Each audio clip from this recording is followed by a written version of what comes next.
নমস্কার, রূপাস রসইঘর থেকে সবাইকে অনেক অনেক স্বাগত জানাই। আজকে চলে এলাম সম্পূর্ণ একটি নিরামিষ ঝিঙের রেসিপি নিয়ে, মালাই ঝিঙের রেসিপি। দেখুন, শুরুতেই দেখাচ্ছি দুর্দান্ত একটা রেসিপি হয়েছে। চলুন শেয়ার করছি রেসিপিটা কিভাবে তৈরি করলাম। এখানে 500 গ্রাম ঝিঙে ধুয়ে কেটে নিয়েছি পরিষ্কার করে। দুদিকের সাইডটা একটু চিড়ে চিড়ে দিয়েছি যাতে মশলাটা খুব সুন্দর করে ঢুকে যায়। ঝিঙের সরু অংশটা নিইনি, আমি মোটা অংশটাই নিয়েছি।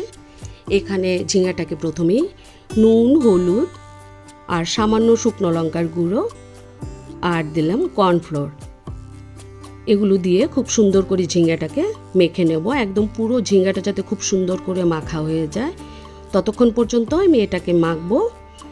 এরকম করে মেখে তারপর ঝিঙেটাকে ভেজে আমি ঝিঙের মালাই রেসিপিটা তৈরি করব। আমার মাখাটা কিন্তু খুব সুন্দর তৈরি হয়ে গেছে।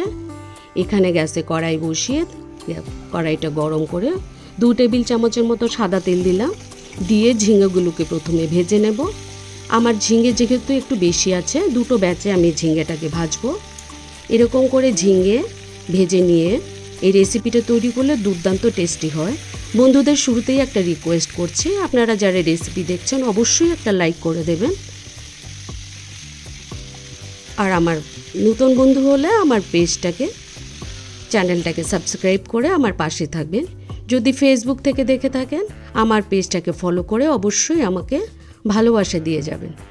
প্রথম ব্যাচের ঝিঙ্গাটাকে আমি ভেজে নামিয়ে নিলাম। এবার দ্বিতীয় ব্যাচের ঝিঙ্গাটাকে দিয়ে আমি এখানে একটা মশলা তৈরি করে নেব। ঝিঙেটাকে ভাজা বসিয়ে দিলাম, দিয়ে এবার এক মশলা তৈরি করছি। এখানে কাজু আর আলমন্ড নিলাম 8-10টা, 4টে কাঁচা লঙ্কা দিলাম আর দিয়েছি গুঁড়ো দুধ, 2 টেবিল চামচের মতো গুঁড়ো দুধ দিয়ে পরিমাণ মতো জল দিয়ে এটাকে একটা পেস্ট করে আমি মশলাটা তৈরি করব। এটাই আমি ঝিঙে মালাই রেসিপিতে ব্যবহার করব।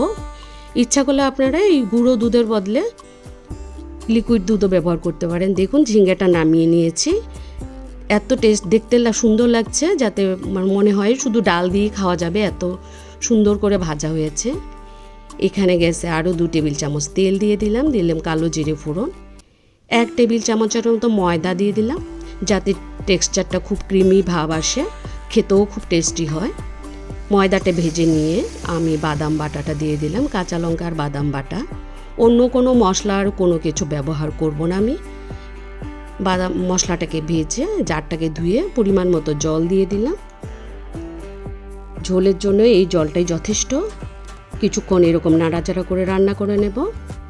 পরিমাণ মতো নুন দিয়ে দিলাম। নুন দিয়ে আরও কিছুক্ষণ নাড়াচাড়া করে, যেহেতু ময়দার মিশ্রণ আছে তাই খুব সুন্দর করে অনেকক্ষণ নাড়াচাড়া করেছি। ঝোলটা ফুটে উঠেছে। এবার আমি ভাজা ঝিঙের টুকরোগুলোকে দিয়ে বেশ কিছুক্ষণ নাড়াচাড়া করে ঢাকা চাপা দিয়ে মিডিয়াম আঁচে 8 থেকে 10 মিনিট আমি এটাকে সেদ্ধ করে নেব। বন্ধুরা যারা ঝিঙে দিয়ে এরকম একটা রেসিপি তৈরি করেননি, ঝিঙে মালাই রেসিপি, আমার রেসিপি ফলো করে অবশ্যই একবার ট্রাই করবেন। ঢাকাটা তুলে দিয়েছি। আমার ঝিঙে কিন্তু একদমই তৈরি হয়ে গেছে, সেদ্ধ হয়ে গেছে। খুব অল্প সময়ে এই রেসিপিটা তৈরি করা যায়। নিরামিষের দিনে এরকম একটা ঝিঙের রেসিপি থাকলেও অন্য কোনো পদ খেতে ইচ্ছে করবে না, এত টেস্টি হয়।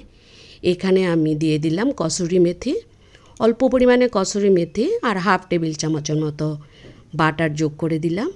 দিয়ে একটু নাড়াচাড়া করে আমি এখানে ভাজা গুঁড়ো মশলা দিলাম, জিরে, ধনে, মৌরি আর শুকনো লঙ্কা তেলে পেস্ট পাউডার করে রেখেছিলাম। এটাই আমি যে কোনো নিরামিষ রান্নায় ব্যবহার করি।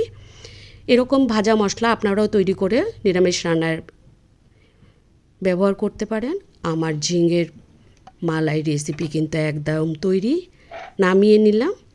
ভাত, রুটি, পরোটার সাথে দুর্দান্ত কিন্তু লাগে এই রেসিপিটা। আমার রেসিপি কিন্তু খুবই টেস্টি হয়েছিল। দেখতে যেমন সুন্দর লাগছে, খেতেও দুর্দান্ত হয়েছিল। দেখুন, দেখাচ্ছি। বন্ধুরা যারা এতক্ষণ আমার রেসিপি দেখছিলেন সকলকে অসংখ্য ধন্যবাদ জানাই। সবাই ভালো থাকবেন, সুস্থ থাকবেন।